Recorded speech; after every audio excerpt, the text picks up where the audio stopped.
দুই বাংলাদেশি হত্যায় যুক্তরাষ্ট্রের কাছে জবাব চেয়েছেন প্রধানমন্ত্রী শেখ হাসিনা। ক্ষোভ প্রকাশ করে বলেছেন, দেশটি নিজেদের আয়নায় মুখ না দেখে বাংলাদেশের মানবাধিকার নিয়ে রিপোর্ট দিয়েছে।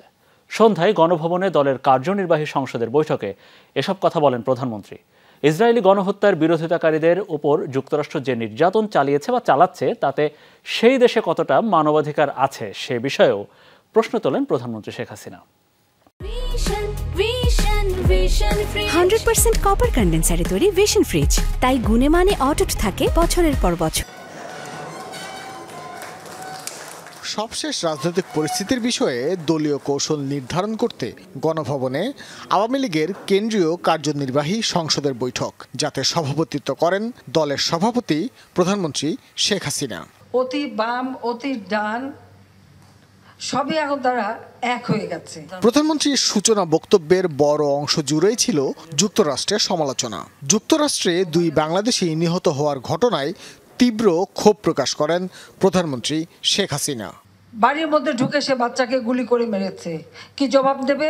আমাদের যারা এখন মানবাধিকারের গীত গায় এবং বাংলাদেশের মানবাধিকার খুঁজে বেড়ায়, তারা এর কি জবাব দেবে? আমি সেই জবাব চাই।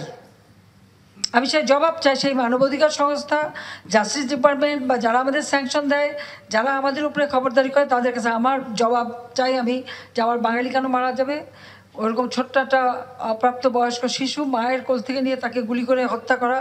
ইসরায়েলের গণহত্যা বিরোধী আন্দোলনকারীদের উপর যুক্তরাষ্ট্রের পুলিশি নির্যাতনের কথাও উঠে আসে প্রধানমন্ত্রীর বক্তব্যে।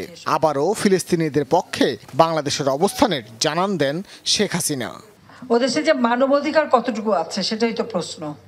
কথা বলার স্বাধীনতা কতটুকু আছে সেটা প্রশ্ন। অন্যায়ের প্রতিবাদ করার অধিকার কতটুকু আছে সেটাই আমাদের প্রশ্ন। বাংলাদেশের উপর মানবাধিকারের রিপোর্ট লেখে, নিজেরা আয়নায় চেহারাটা দেখে না, এটাই হচ্ছে বাস্তব কথা। তারা যেভাবে আচরণ করে, আমাদের পুলিশ তো তা করেনি।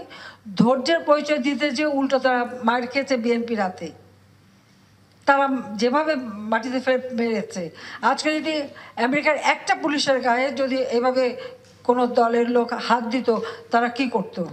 ভোট চুরি করে যারা ক্ষমতায় গিয়েছে তারাই এখন গণতন্ত্র নিয়ে কথা বলছে বলেও জানান আওয়ামী লীগ সভাপতি।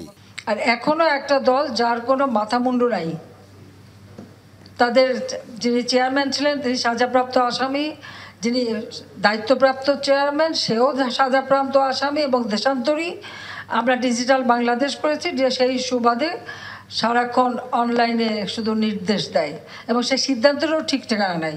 আজকে এরে বহিষ্কার করে, কালকে আবার তারে দলে ভিড়ায় নেয়, কালকে আবার ওরে বহিষ্কার করে, তাকে দল ভিড়ায় নেয়। তাদের কোনো সিদ্ধান্ত নেই। আর নির্বাচন করবে না আমাদের অধীনে। আমাদের অধীনে নির্বাচন নিয়ে প্রশ্ন তোলার কে তারা?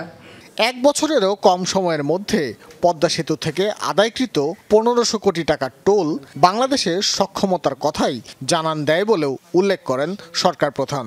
সব ব্যয়টায় ধরে সেটাকে রেখে এরপরে যে লাভটা হয় এটা কিন্তু সেইটুকু। ভাস্কর ভাদুরী, যমুনা নিউজ, ঢাকা।